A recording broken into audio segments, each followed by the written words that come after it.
Ready? Gate Spring racing. Castle Road jumped out very quickly from toward the outside. WATTO'S and Sharp As It both have speed, kicking up and holding Castle Road.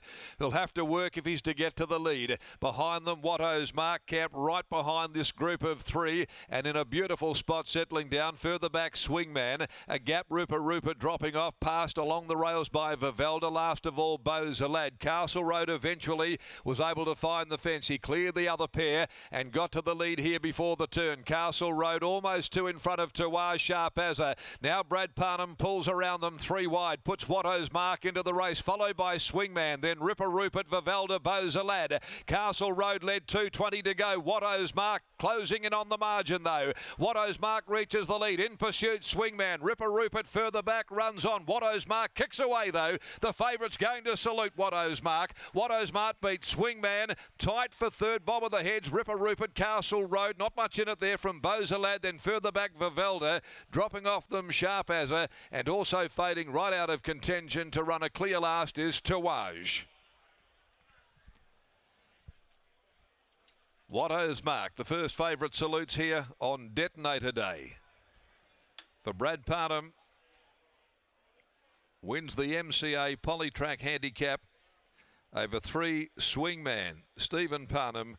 Castle Road has got the judges' nod for third. Cass Martin in front of Rupert. 4-3-1-2. They've run 58-1-6 for the Flying 1,000, and the winning margin a length. 2 lengths, second and third. And that's 2 wins now from 4 for this son of Serpedo out of Elisaro. For C. Johnson, Mrs. M. Grant, Mrs. S.K. Watson in the stable of young mentor Mac Hall, and ridden beautifully by Brad Parnham. Got the drop on them, got into an ideal spot, hitting the lead soon after straightening, and they weren't ever going to really beat WATTO'S Mark. Ran favourite for a reason. Home in 34.16. Swingman got back, finished off the race well by Brutal from New Summer Night, trained by Jim Taylor, ridden by Stephen Parnham, and Castle Road, who had to work for the lead before fading late by Safeguard out of Clarecastle in the stable of Paul Jordan, and was ridden by Cass Martin. 4-3-1-2 after the opening event. Race number 2, the Tab Touch West Speed Platinum Handicap, once again at the 1,000. Number 1 is out, Snippy Witch. In the next event, as we take you downstairs, and Tess Daly catching up once again with Mac Hall. We spoke pre-race to Mac. He's back once again in the winner's enclosure. Mac's back, yes, and bigger and better. Mac, this is great. WATTO'S Mark, able to get the job done here today. That freshen up. He's an impressive type. Yeah, he certainly is, Tess. Yeah, he does. He's a professional horse, but he's not at the same time. He's got a lot to learn. His action can be a bit all over the place, and he grabs the bit at the right time of the race, but then he wants to drop it, and Brad rode him really nicely and put him into the race at the right time.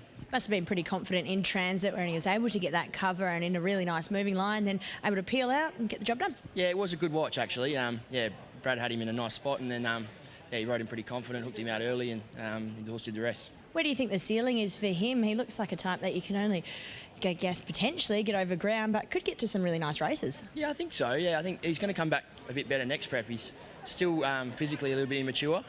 Looking at him sort of in the yard, a few other horses are a bit more developed than him. So yeah, it'd be interesting to see what he does when he comes back from a break.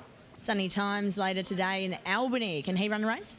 Yeah, I think he can. I think his last run was pretty good. He probably just got a little bit tired late, but dropping back a few hundred metres and back to Albany grade and down the weights, he could run a cheeky race. Group 1 Lodge the place to be tonight? Maybe.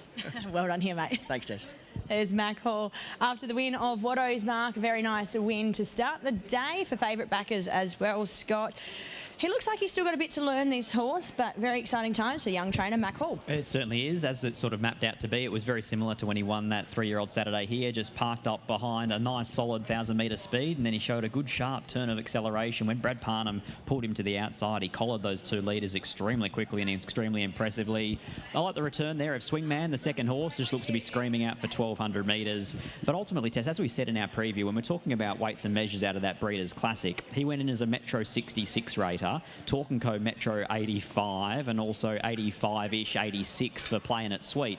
So he was rated 20 points less than them, carried a kilo more than what Playing It Sweet did, whereas in a handicap he'd get 10 kilos off those fillies. So he actually ran super that day, and the market at $4 was probably paying him a lot of respect for the fact that Willie Pike was riding him as well. But when you actually do the ratings out of the race, that was a much superior run to when he won that 3-year-old Saturday here. So there's plenty of wriggle room with this horse to win more races. Bradley Parnham jumps aboard for the first time here today, and he's able to get the job done. 4, 3, 1 and 2. Castle Road just paddled up late and ran third ahead of Ripper Rupert from the back of the field. But Brad Parnham joins us. First impressions and first feels of this horse, WATTO'S Mark. Yeah, it was really nice. Sort of jumped and travelled really easy throughout. You know, and I wasn't quite sure if Castle Road up front was going to skip, so I probably moved into the race a little bit too early. But yeah, he sort of covered him pretty easy and got there. And probably once he got there, he started to look around a little bit still, but he got the job done nicely. Mac was saying that he can run his races in patches. Was he like that today? He was pretty good actually. Like, you can tell going to the gates and sort of behind the gates, he's a little bit fizzy still. You know, he probably hasn't quite worked everything out. He was looking around a lot, but actually today, with the speed being on the way it was, he settled quite nicely, and yeah, I was really happy with the way he ran. So are we talking a little bit more maturity, a bit more racing, will sort that out, or headgear? What sort of changes is going to be best for him? You probably don't need to make any headgear changes yet. I just think, yeah, just maturity. He's only had a few starts now, so he'll just get better with time. Well, you got a really nice book today. Who's the best of the rest for Bradley Parnham? I do have a good book. Manager's doing a good job, so props to him. But yeah, look, hopefully Bohemian Diamond can run a good race. Good luck. Thank you. Don't need that manager to get any more confidence there, Bradley. Brad Parnham, Mac Hall and WATTO'S Mark take out the opener. The MCA Polytrack Handicap over the 1,000 metres, numbers 4, 3, 1 and 2. The next not too far away.